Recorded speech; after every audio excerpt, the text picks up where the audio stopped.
Assalamualaikum warahmatullahi wabarakatuh, sedulur bangsa dan setanah air.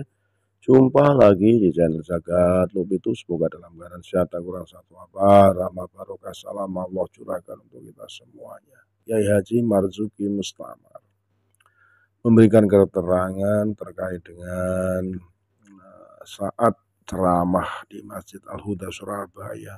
Tidak seperti pengamanan layaknya pengamanan biasa, tapi di situ ada ratusan banser, Laskar Sabilillah, PSHT, Pakar Nusa dan polisi itu sendiri.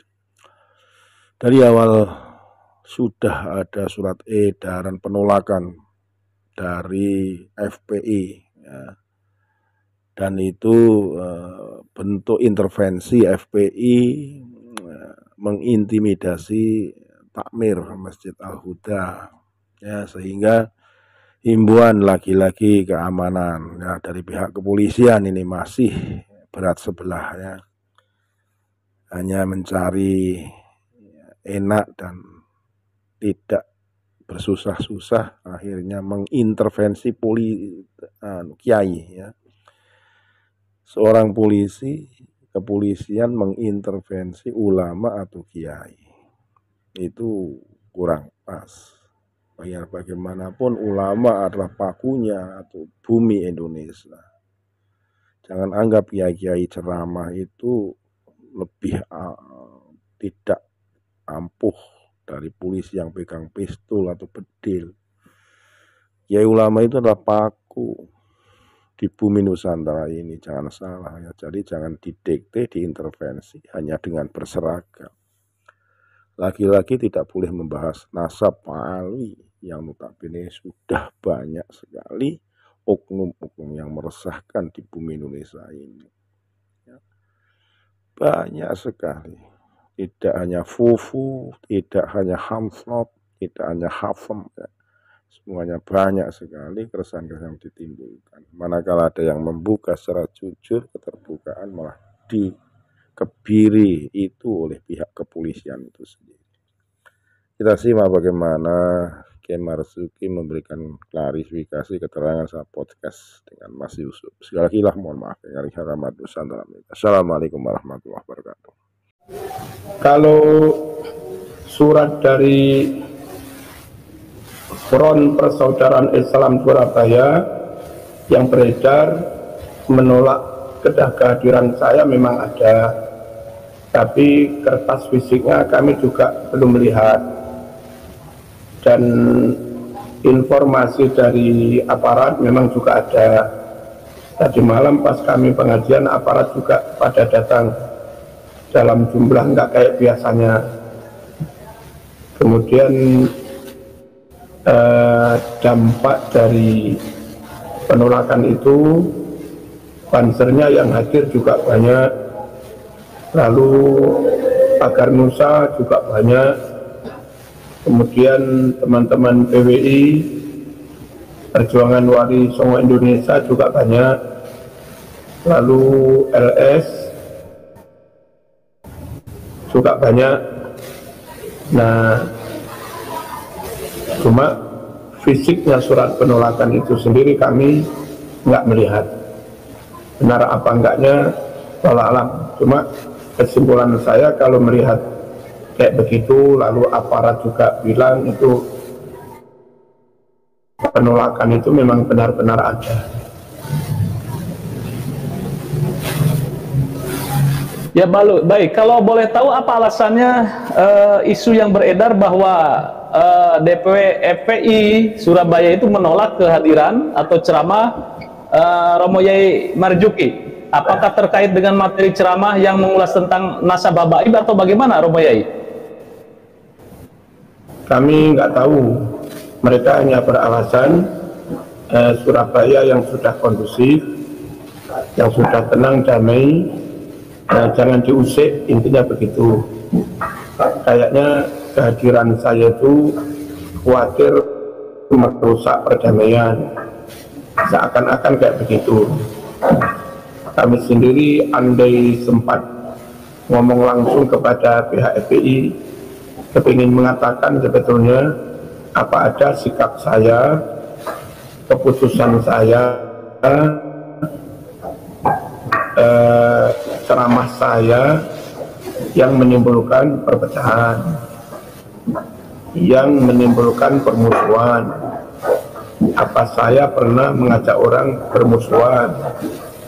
Apa saya pernah mengkafirkan orang lain?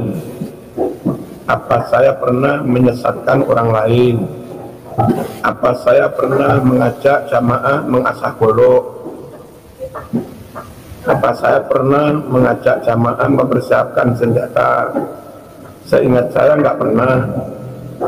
Kalau terlalu khawatir dengan kehadiran saya, khawatir menimbulkan kekisruan, nah yang gampang kisruh, yang sensitif itu pihak saya kah atau pihak yang lain? Kami ingin bertanya seperti itu sebetulnya. Andai bisa bertemu ya. Setahu saya yang ngajak orang lain ngasah golok bukan saya, yang mengkafirkan kelompok lain bukan saya, yang mentauhidkan Pancasila bukan saya, yang mengatakan Pancasila ada di pantat Bung Karno bukan saya, yang mengatakan istananya istana iblis, lalu presidennya goblok, Polri-nya dajjal, yang mengatakan itu seingat saya bukan saya. Yang mengatakan Gus Dur buta mata buta hati juga bukan saya.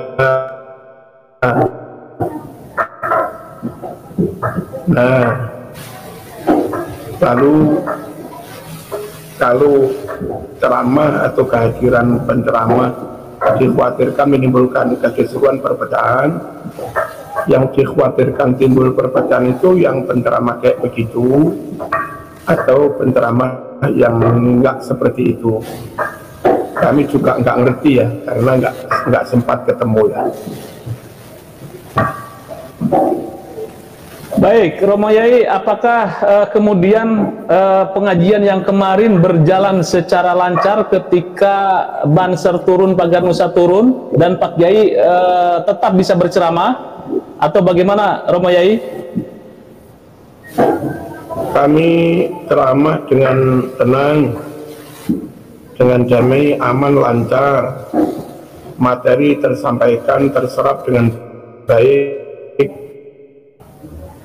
Kemudian teman-teman sahabat Banser juga dari Laskar Sabilillah, dari Pagar Nusa dan aparat kepolisian juga sigap.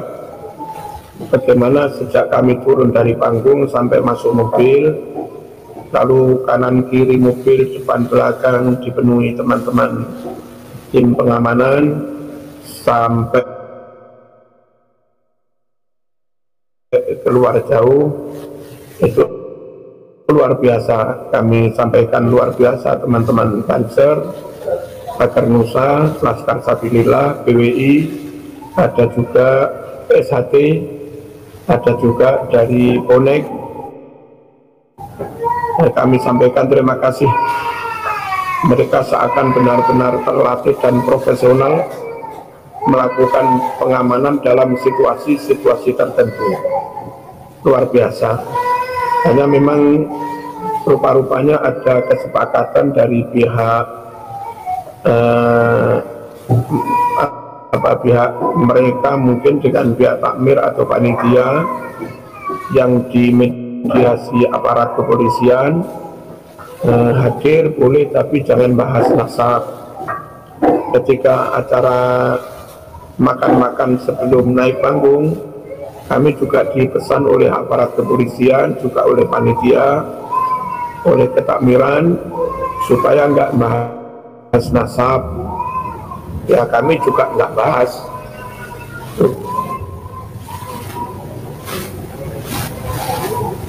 Ya, jadi persoalan yang kira-kira dengar itu persoalan bahwa materi dakwah Romo Yai jangan membahas atau mengulas tentang polemik nasab habaib, begitu ya Romo Yai ya. Kemudian ceramah materi semalam apakah menyinggung soal itu apa tidak, Romo Yai? Pokoknya dipesan jangan bahas nasab gitu. Sehingga kami bahas tentang keislaman, lalu membahas tentang keahlus sunnah wal jamaah, aswaja, lalu membahas tentang ber-NKRI harga mati dengan segala kemajemukannya, bagaimana bertoleransi. Selesai didoakan, yang mendoakan juga pihak Arab, karena ada orang Arab yang datang juga beberapa, ikut naik panggung juga, tak beri kehormatan, mimpin doa.